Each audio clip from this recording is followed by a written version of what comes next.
When I first saw this movie as an 8-year-old, I think it was 1973 or 74, I said to myself, well, this is Robert Redford, one of these strange attempts at relevancy. Uh, right before the candidate, and the way he played the character here was how he played the candidate in the candidate. It's called Downhill Racer. Now, if you're going to make a movie about the Jean Claude Killy era of skiing, which the 1968 Olympic champion, you're not going to get Gene Hackman and Robert Redford to do it, but here we are. Now, Downhill Racer, filmed beautifully, is a '69 American sports drama film, which also featured the directorial debut of Michael Ritchie.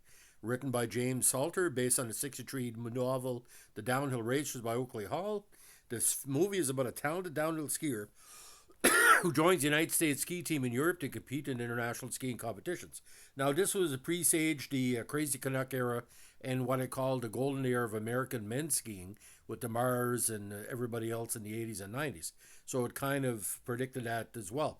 But the graphics on the poster, you're going to see that, and the presentation really didn't add anything to the movie. Anything was quite confusing. I don't know if they were trying to make it a romantic, what do you call, dramedy, but now, Downhill Racer was filmed on location in the Great Kitzbühel and St. Anton on Arlberg in Austria, Wengen in Switzerland, Megvi in Grenoble in France, and Boulder and Idaho Springs in Colorado, U.S. At the time, some of the best ski downhill areas in world history. The film received numerous positive reviews upon its theatrical release. Roger Ebert called it the best movie ever made about sports, without really being about sports at all. I disagree. It's probably one of the best Robert Redford movies he did about sports, which were very few. Now, it only cost $1.8 million to make and only cleared $1.9 million. So it wasn't a box office bomb, but it wasn't excess either. But to have Hackman and Redford in such a movie, the money's on the screen, not in the acting. Now, this one, American downhill skier David Chapelet arrives in Wengen, Switzerland to join the U.S. ski team, along with fellow newcomer D.K. Bryan.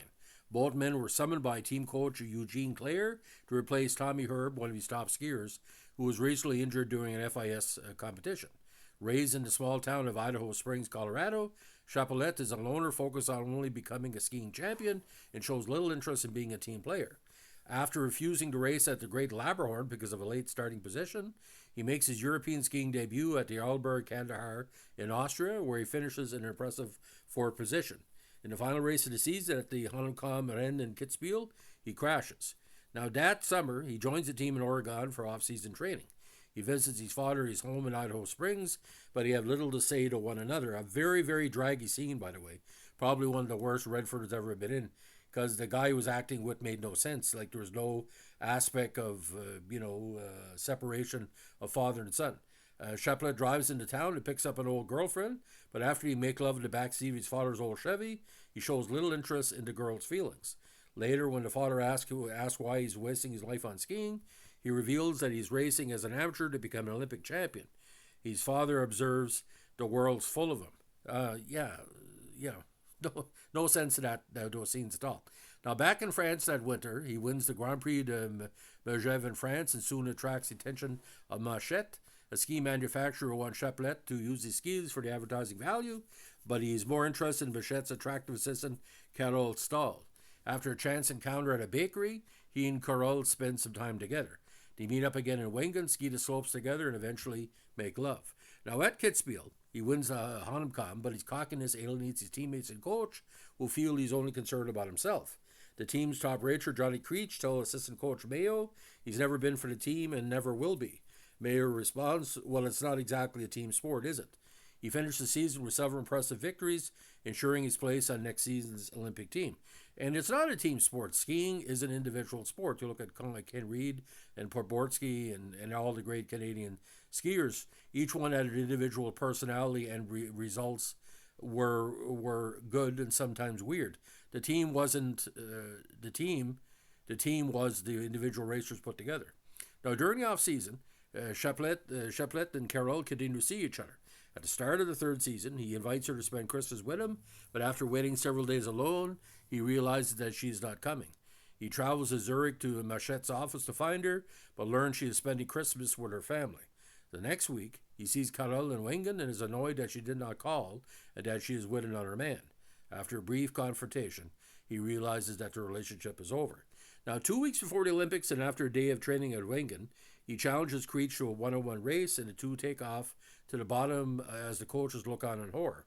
On the way down, Chaplet forces Creech into a stone wall of a narrow arch brig. It's the Jungfrau railway overpass washer station, and Creech barely escapes injury. The next day, due to Labrador rage, Creech is seriously injured during his run, leaving Chaplet as the team's best hope for Olympic gold medal. At the Winter Olympics, with Austrian champion Max Meyer in first place, he performs one of his best runs, beating Meyer's time and finishing his first place, with all the highly ranked racers having already run. However, an unheralded German skier in the later seat is turning in very fast split times. The fans fall quiet, and Chaplet takes notice of the German, watching nervously. As the German approaches the final shush, he crashes, and Chaplet becomes an Olympic gold medal champion. The German makes his way to the finish area, and Chaplet looks into his eyes briefly before carrying off in victory. That's a very effective group of scenes because that's how close it is. I've seen skiers fall at the end or fall midway. They're leading on the half. A very interesting supporting cast. Dabney Coleman is in this as well, gives a very strong performance. Jerry Dexter, Carl Michael Volger, and Camilla Sparv, who I didn't see before or since, give a very, very consistent performance as the kind of so what woman. Like I said, she can take him or leave him. She's an independent woman. Now, in addition, uncredited appearances during the 67 to 69 FIS Alpine Ski World Cup Series featuring Swiss competitor Peter Rohr as one of the racers, and the 66 Silver Bear Grand Jury Prize winning director Kristen Donner is the American skier who falls while challenging for the gold medal at the end of the film are also featured. And like I said, it was shafted at the Oscars because editing and cinematography, this was a really, really strong movie. And a lot of people have used the style here for the sports cinema verite, which was very strong in the 1970s. Now, the screenplay for Downhill Racer is loosely based on the 63 novel, The Downhill Racers by Oakley Hall. In February 66, the film rights to the book passed from director Mark Robson to Paramount at a cost of $15,000 for producer Steve Alexander and screenwriter Graham Ferguson. After attempts to develop the project stalled, the new head of Paramount, Robert Evans, used the project to entice Roman Polanski, a skiing enthusiast, to direct the film Rosemary's Baby for the studio. Although Redford passed on Polanski's offer to star in both films, the young actor soon attached himself to the skiing film, taking it on as a pet project. And of course, Cassavetes got Rosemary's Baby. Redford soon persuaded novelist James Salter to write a screenplay for the film, introducing him to Polanski and his partner Gene Gutowski, who agreed to work on the film. Now, Salter prepared notes for the story, which did not resemble Hall's novel. Salter had not even read the book. Salter's starting point for the story was provided by Polanski, who told the writer that the film should be modern-day High Noon, where the sheriff is killed and someone is called in to replace him. For the film, the sheriff is the lead racer on the team who breaks his leg, and Chaplet is called in to replace him. Focused on directing Rosemary's Baby, Polanski soon left the project, and the studio sued Redford for walking away from the starring role. Redford later revived the project by pitching the story to Gulf and Worth's Western Order Charles Bluhdorn. You're going to make a movie about skiing? What are you going to do with that? Now, soon after, Redford found his director and decided to make the film cheaply in Europe. Charles Bluhdorn, who was Austrian, may have influenced the decision on film locations as he recreated the production company Wildwood. Now, in January 1968, he was named to produce and star and traveled with Salter to Grenoble and accompanied the U.S. ski team, traveling on buses, sleeping in hallways, taking in the atmosphere, and observing the athletes. One night in Grenoble, they discussed the central character of David Chaplet. Salter's inspiration for the character was 64 Olympic silver medal winner Billy Kidd of Vermont, who conveyed an arrogant and aloof quality. Redford, however, saw the Chaplet character as being more like Spider Savage, the dynamic skier from Kyrburz, California, who finished fifth that year in the slalom. While the character ultimately took on aspects of both role models, his original scenes of the tense dynamics, Salters, between Chaplet and the coach, survived the writing process. Now, the original inspiration for the character is said to be Colorado's Buddy Werner of Steamboat Springs. Chaplet was said to be from Idaho Springs, Colorado. Werner burst upon the downhill racing scene in Europe in the late 50s and was the first American to win an FIS downhill race. He was known for his reckless style, but broke his leg in training 2 months before the '60 Winter Olympics at Squaw Valley, in which he would have been a favorite for the medal in the downhill. Unfortunately, he died in an avalanche in Switzerland in 1964 while performing for a film crew. Now, that was big at the time, ski movies as well. You were seeing a lot of, former and current high-level skiers, what they call it, ski films. I think that's what happened there. If somebody wants to clarify that, let me know. Now, in the late December '68, Ritchie signed on as director. Now, in '69, a $6 million lawsuit was filed by Buck Holland and Jan Schmidl, claiming the film was based on their story Devil on His Hills, which they gave to Redford, and requested Paramount to stop referring to the film based on Hall's book. Before the lawsuit, Paramount had already deleted reference to Hall in advertising and on screen, and sought an injunction from Hall, interfering with distribution and claiming the film was based on the book. Despite Paramount's intention, some studio publicity was released crediting Hall. Hall filed a counterclaim against Paramount. Alexander was also in a legal dispute to gain executive producer credit. Now, as director, Michael Ritchie admired the work of British director Ken Loach. Ritchie hired Brian Probin and Kevin Sutton, the cameraman and sound man from Loach's film, Poor Cow. Now, 3 weeks before the film was due to be shot, Paramount canceled the film due to its $3.5 million budget, but after reducing the budget, filming went ahead. The movie was filmed on location in Wengen and Unstein, Switzerland, Kitzbühel and Saint-Quentin, Antin and Alberg in Austria, Megavie in Grenoble in France, and Boulder and Idaho Springs in Colorado. Parts of the film were also showed again at Timp Haven Ski Resort in Utah. Most of the skiing footage was shot from January 11 to February 1st, '69, during 4 World Cup races. Internationals Laberhan in Wengen, Internationals Hanekamrennen in Kitzbühel, Grand Prix de Megev, and Alberg Kandahar in Saint-Quentin am Alberg. The off-season scenes were filmed in Colorado. The track scene at Potts Field on the East Campus of the University of Colorado in Boulder, and the hometown street scenes in Idaho Springs, 30 miles west of Denver. The interior scenes of Chapellette's Idaho Springs house were filmed at Paramount Studios in Southern Cal. Now, Sylvester Stallone also appeared as an extra in the restaurant scene. Now, Downhill Racer premiered at the Granada Theater in Reno on October 28, '69. The film was released 1 month after Butch Cassidy and the Sundance Kid, also starring Redford. It was re-released in the U.S. in July '84 at the FilmX LA International Film Exposition for a 50-hour sports movie marathon on July 5th to 20th.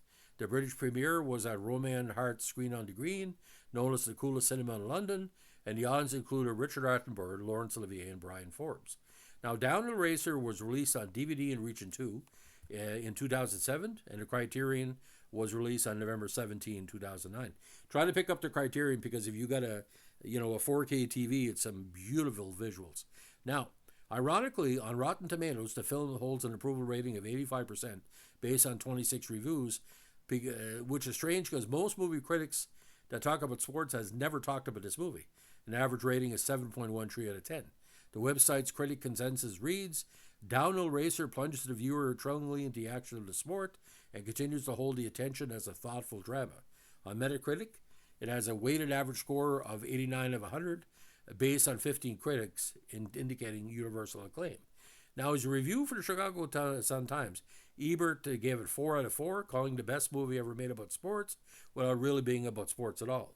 In addition to praising the performances of Redford and Hackman, Ebert noted how well the film balanced the exciting action sequences and the less glamorous aspects of an athlete's life. Now, in the New York Times, Roger Greenspun called Downhill Racer a very good movie. Writing about the lead character, David, he observed his world is that international society of the well-exercised inarticulate, where the good is known as really great and the bad is signified by silence. In appreciating that world, its pathos, its narcissism, its tensions, and its sufficient moments of glory, Downhill Racer succeeds with sometimes chilling efficiency.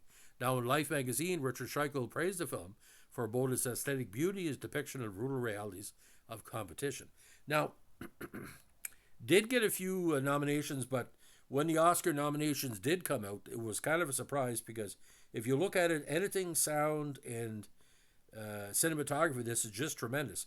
And I can compare this with the movie Grand Prix or some of the racing movies. That was recognized. I don't know why, unless they figured, Robert Evans was in the bad, what they call the doghouse with some of the Oscar voters, but this is my thought. Now, the New York Film Critics Awards in 1969 nominated Redford for Best Actor and Hackman for Best Supporting Actor. Satellite Awards in 2009, Best DVD Extras, and like I said, some really strong compilation to the movie. And a Writers Guild of America Award, Salter, was nominated for Best Drama Written Directly for the Screen. Now, Downhill Racer is best watched on a Sunday afternoon right after a snowstorm or doing a snowstorm.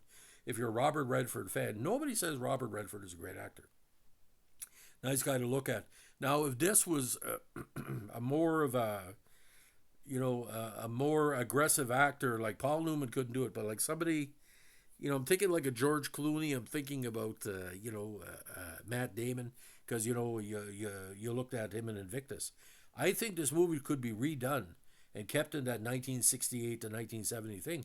I think it will go over good as a remake. I think it's the best movie out there that should be remade, not because this movie's not strong, but because the plot points. And like I said, I first saw it as minimalist cinema. When I first saw it, like I said, as an 8-year-old, that was 50 years ago. I didn't really like it, but now I really get it because the Robert Redford character is vapid. We really don't know why he's racing. He's never had the big soliloquy. Like you look at a Charlton Heston to do this part. That's the only other person who could do it. I'm a racer because I want to win. I'm a racer not because you want me to win. I'm a racer because I'm a winner. Like something like that would make sense. But out of Robert Redford's mouth, some of the lines like really, So I give it 7 out of 10. And I tell you why. I give it 5 for cinematography and 2 for the audacity of some of the plot devices in this.